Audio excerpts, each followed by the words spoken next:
Bonjour, dans cet atelier, nous allons vous présenter une vulgarisation sur les enjeux de cybersécurité et essayer de vous montrer depuis la protection des données personnelles jusqu'à la protection de l'infrastructure nationale et la dissuasion nucléaire, tout est lié. Donc dans un premier temps, revoyons un peu ce qui s'est passé. Donc je vous rappelle au bon vieux temps de l'informatique, donc dans les années 80, l'informatique, c'est la contraction de information automatique. Donc, on est dans le partage de l'information, c'est naturel, tout va très bien. Et comment on arrive 40 ans après à être dans la cyberguerre? Donc, il y a une sorte de désillusion, on le voit, on l'analyse bien, et surtout, on arrive finalement d'un concept de vol de données, contre lequel il faut se protéger, il faut s'entraîner, un concept d'attaque sur mes SCADA, sur mon infrastructure, une attaque sur ma démocratie avec les fake news, le capitalisme de surveillance qui attaque aussi la démocratie et ses fondements, pour enfin arriver à cette une de The Economist, et en juillet 2010, vous voyez, c'est pas hier, sur la cyberguerre. Alors regardons, finalement, il y a 5 types d'attaques cyber qu'on peut décrire schématiquement comme ça. Il y avait au début le bon vieux vol des données, c'est de l'espionnage digital, donc c'était accepté comme une nouvelle forme d'espionnage. Donc ça se fait beaucoup à partir d'ingénierie sociale, ou tout bêtement en voyant les mots de passe que vous laissez à droite à gauche et qui sont toujours les mêmes. Et ça, bien sûr, avec le développement en mode cloud, en mode SaaS, eh bien, vous avez de plus en plus d'applications qui seront dans le cloud. Et si on a votre mot de passe, on peut y accéder. Ensuite, on a eu toute la vague des chantages où finalement on vient encrypter vos données et on vous demande une rançon en Bitcoin. Donc c'est Petya en 2016. Et il y en a eu beaucoup et des attaques sur les hôpitaux, surtout de façon non discriminée. À partir de 2016, on voit toute la stratégie des fake news, la manipulation sur les réseaux sociaux, avec des avatars, on trompe sur l'identité, on crée des faux médias digitaux et on enferme des gens dans les bulles pour les manipuler, notamment sur leur vote. Et donc, reprenez le rapport Mueller sur l'influence de Poutine sur l'élection de Trump en 2016.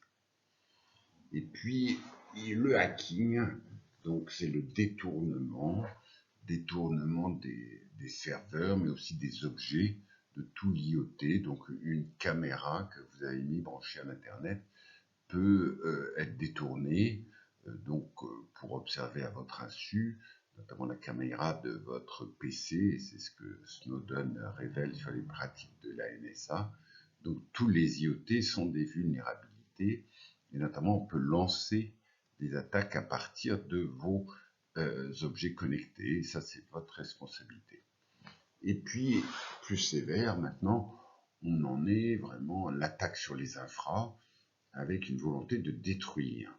Donc c'est de l'infiltration, au début un petit quelque chose parce que vous avez cliqué là, vous avez mis une clé USB dans votre ordinateur, et puis malheureusement dans l'industrie, on a branché tous les automates, tous les presses, tout ce qui était en contrôle commande, derrière les armoires SCADA, on les a branchés sur l'internet pour les piloter à distance, donc on a pu infiltrer tout ça. Alors, le gros exemple, c'était l'Estonie en 2007, une attaque russe sur Denial of Service. Donc, l'État russe était déjà fortement digitalisé. Heureusement, ils avaient un truc très robuste et ils ont dit au peuple, bon, attendez 24 heures, on va redémarrer avec la copie d'hier qui est au Luxembourg, pas de problème. Stuxnet, donc c'est le virus que la CIA avait monté avec les Israéliens pour aller contaminer des tas d'ordinateurs en Iran, jusque ça arrive dans une clé USB au centre de purification de l'uranium où il y avait les centrifugeuses. Et puis là, un jour, ils ont décidé de faire tourner les centrifugeuses beaucoup plus vite. Et il y en a quart de cette centrifugeuse qui a explosé en route, donc ce qui a donné un coup de frein au programme d'enrichissement de l'uranium en Iran. Mais surtout, ce qui est terrible, c'est que une fois ces nouveaux virus inventés, ils se propagent sur le dark web et ils sont utilisés par tout le monde. Notre Petya, donc c'est pas Petya où on faisait de l'encryption, on vous demandait une rançon. Là, directement, on détruit. Donc, vous avez plus vos données, c'est foutu, on vous demande même pas de rançon. Et donc, on a vu l'attaque sur les infrastructures dans un combat militaire, c'était la première guerre d'Ukraine, où finalement le grid ukrainien en 2014, je crois, était tombé. Donc, il n'y avait plus d'électricité en Ukraine. Donc, ensuite, il y a eu l'attaque SolarWind, très importante, notamment aux États-Unis, et qui a amené le président de Microsoft de dire nous on ne peut plus faire, il faut que vous redéfinissiez les règles du jeu, on n'est plus dans l'espionnage digital, on est vraiment dans la destruction.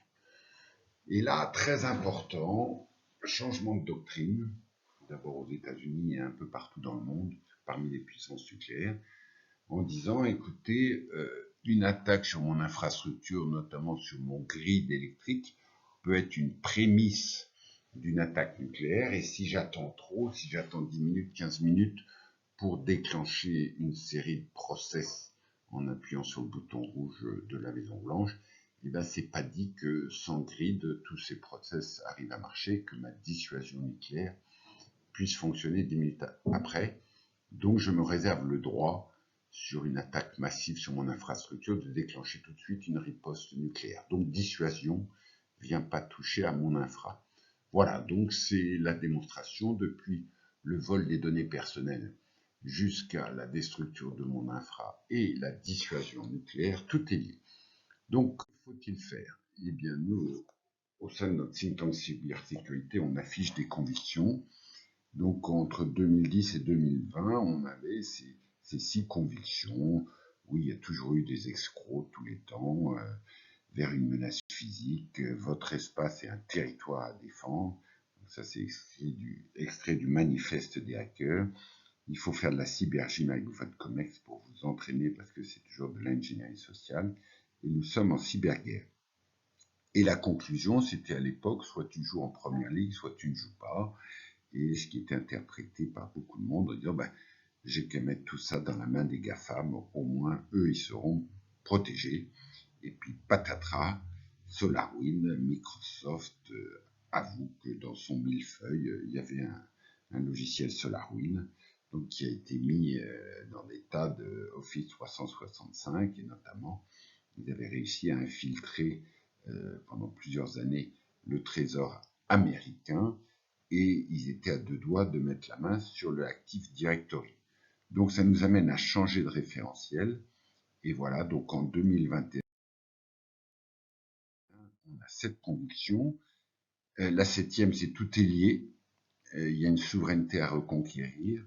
Donc depuis les hardware, les softwares, votre réseau 5G, les passwords, tout est lié. Donc c'est la fin de la Global Tech. On l'a vu avec la bagarre sur Huawei. Et puis suite à SolarWind, on dit que finalement, on ne peut plus faire confiance aux GAFAM. C'est l'État qui est de facto le tiers de confiance ultime. Et donc ça, c'est très important. Donc ça veut dire que pour avoir une dissuasion forte, eh bien, il faut avoir l'arme nucléaire. Et en Europe, vous vous rappelez que la France est maintenant le seul pays à détenir l'arme nucléaire. Donc ça change complètement la doctrine de défense et on va suivre ça de près. Merci.